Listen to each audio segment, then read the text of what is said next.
The Scars of Freedom. Act 1. The Calm Before the Storm. In the lush fields of Udi, a small village in eastern Nigeria, life flourished. Amara, a 17-year-old with dreams of becoming a teacher, spent her days helping her mother in the kitchen and learning the traditional songs her grandmother sang by the fire. Her brother, Kenechukwu, 3 years younger, idolized their father, Chief Obinna, who led the village council with wisdom and dignity. The whispers of war felt distant, like a storm cloud on the horizon. The villagers dismissed early rumors, trusting that peace would prevail. But when soldiers arrived demanding allegiance to either Nigeria or Biafra, the fragile peace shattered. One fateful night, Chief Obinna was dragged away by armed men, accused of conspiring with the Nigerian government.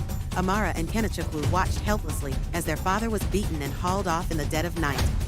"Take care of your brother," their mother whispered to Amara, tears streaking her face. Act 2. Displacement. The war descended upon Udi with unrelenting force. The once thriving village turned into ashes, and the siblings fled with their mother into the dense forests. There, they joined a growing group of refugees, each carrying their grief and fear. Days turned into weeks as food grew scarce. The siblings were forced to scavenge in dangerous territories, narrowly avoiding patrols from both sides of the conflict. During one such expedition, they stumbled upon Chijioke, a young Biafran soldier badly wounded in a skirmish. "Leave him, Amara," Kenechukwu urged. "He's a soldier. He'll only bring us trouble." But Amara couldn't. Chijioke's eyes, filled with pain and desperation, reminded her of her father's face the night he was taken. Act 3. Bonds forged in fire. Chijioke's presence added a layer of complexity to their survival. As Amara tended to his wounds, she learned of his conviction to fight for an independent Biafra, a cause he believed would ensure a future for his people. His story stirred something in her, even as they ignited arguments with Kenechukwu, who blamed the war for tearing their family apart.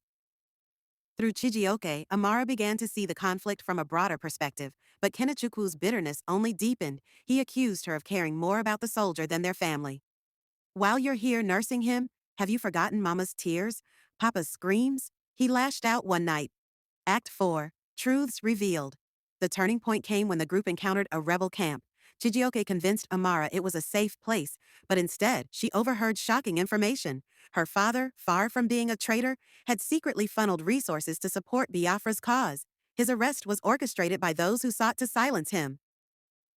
The revelation filled Amara with both pride and sorrow. Her father had been a hero, but at what cost? And could she carry his legacy forward? Meanwhile, tensions at the camp heightened. A planned raid by Nigerian forces forced Amara to make a choice: flee with her brother or join Chijioke in defending the camp. Act 5. The Scars of Freedom. In the climactic battle, Amara made her stand, using her knowledge of the village terrain to outwit enemy forces and lead refugees to safety. Chijioke fought bravely but was gravely injured. Before succumbing to his wounds, he handed Amara a worn notebook filled with his dreams for a free Biafra. "Kedu ife chukwu nyere? What has God given you?" he asked with his final breath. His words stayed with her long after the war ended.